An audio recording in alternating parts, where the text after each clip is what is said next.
How do you come to think about it? It's the country that you've chosen to live in? I think that America has got its confidence back, and Trump has been responsible for that, as has Elon Musk. I think a little thing, the rockets going off, right? They just instill in people a sense of America's firing rockets again. They're taking us to the moon, maybe to Mars. There's something heroically ambitious about the way that people like Musk feel, and Trump being down there at the last launch was just great imagery. He's making people feel confident again. Mastery, competence, conquer. Yes, yeah. In the UK, there's no sense of that. There's a sense at the moment of we're just existing and that nothing's really working, that public services are decaying fast, that we're getting far too many people coming in. Yeah, so Piers is actually spot on with that at the minute. The UK kind of feels depressive. It's awful just now. And like my brother and I were sitting talking about like who's going to get in, and obviously the Labour Party got in, but we were both in the mindset, it's like, right, what's the worst that can happen? Maybe the working man might actually get something out of the Labour Party going in, and Christ, we were wrong about that, man. We were so wrong. Yeah, what an awful state of affairs the UK government is just now. It's awful. They can't seem to do anything right. It's like they're trying to speed run letting the next right-wing party go in, which at this point I don't even think is the Conservatives. Looks like Nigel Farage is just aligning himself up perfectly to go straight into number 10 in 2028.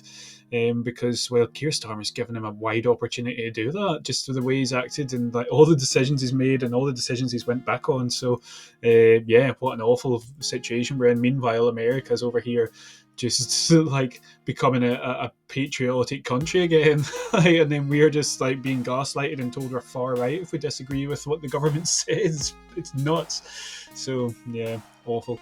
Anyway, obviously we need immigrants to work as a country, but you can't have a net migration of nearly 1 million people and expect already struggling public services to not struggle even more. You just can't. And they said they'd fix the boats. The boats, I think more people are coming in than ever. But it's actual legal migration is a big problem, bigger than the boats issue. And we've gone through years again, going back to what we discussed earlier, where you couldn't talk about this if you even raised an eyelid on Question Time about the number of people coming in. Racist. You were racist. In the same way that if you talk about trans athletes in sport, you're transphobic. But we just any of these things, and that all that has to stop. Yeah, the problem is with the UK Labour Party at the minute is that they're quite happy to kind of label people racist or alt-right. The latest one was the rape gangs and the inquest. They were saying that Keir Starmer was accusing people that supported the inquest, the rape gangs. He was labelled the alt-right bandwagon, which is just a crazy thing to say as a PM. Like, that's so wild. But he will certainly have looked at what happened in America and why Trump won. And he'll think, if I don't fix the cost of living, illegal immigration, and stop the woke crap infesting my party, I'm done for. Particularly if you've got someone circling like Nigel Farage, who is the UK version of Trump and is a good friend of Trump's, right? And Farage's views were considered extreme. They're now considered increasingly mainstream because he's been proven on immigration to be right? Not about everything. Some of the language he's used has been, in my view, wrongly inflammatory. But his basic principle about if you don't have a border, as Ronald Reagan said, if you don't have a proper border, you don't have a country. That's coming back to be clearly the case. So we need to be able to have an honest debate about this without people being called racist if they raise concerns about what is an obvious problem.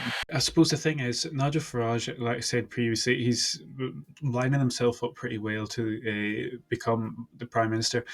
I think some of the issues with Nigel Farage, though, it's like he's not too clear about what he wants to do in terms of the NHS. So, like, this is the only thing that I have a fear of him about. It's like if he decides to privatise the NHS, we could end up with an American-style system, which, I would love to debate some of these conservative Americans when they talk about their health service and being the best in the world. It is objectively one of the worst health services you could possibly be in. When you've got like a cash incentivized health service, you end up with people, and I've seen it myself when I've been to America, there's some of these people are walking about that don't even need hip replacements. They've been recommended it because the doctors get commission on the hip replacements and stuff like that. So people are walking about with like needless medical operations that have happened to them. Obviously they don't need it, but like people make money off it. And all the scandals that have happened in America with the privatization of their health services has been absolutely mind blowing. There was that Netflix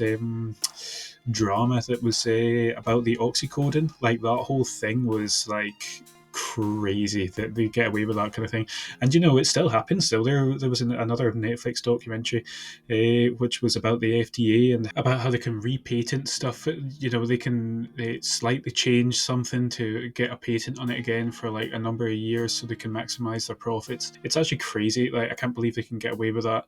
And just while I've been editing, I've realized I've said it's the worst health service objectively, or one of the worst you can get.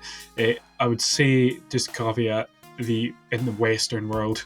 I know there's like other places that have a much worse health system than America. In terms of the Western world, America is awful. The American health service is objectively awful, and I'll be quite happy to debate any of the anybody in America about that if they ever want to do that. That's fine.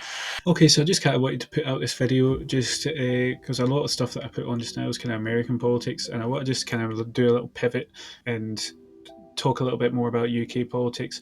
It's not very often you hear Piers talking too much about UK politics. Obviously, when there's something big kind of comes along, like he covers it, but just his opinion on stuff, like you don't usually get it so much. So it was interesting to hear that. I heard that the whole podcast today.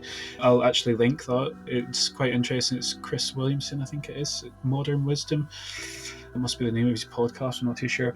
But yeah, so that was the main reason I wanted to cover that. We're going to be doing some more shorts this week, and I'm going to be doing some kind of longer form kind of stuff, talking about, I'm going to have the SNP, what they're doing to the country just shortly, and I'll probably do a kind of video kind of similar to this one, talking about UK politics and going through some of the stuff that Keir Starmer's messed up while he's been in. So that's what I look forward to. So I want everybody to subscribe, and we'll try and give you some good content about UK politics coming up soon. So thanks very much for watching.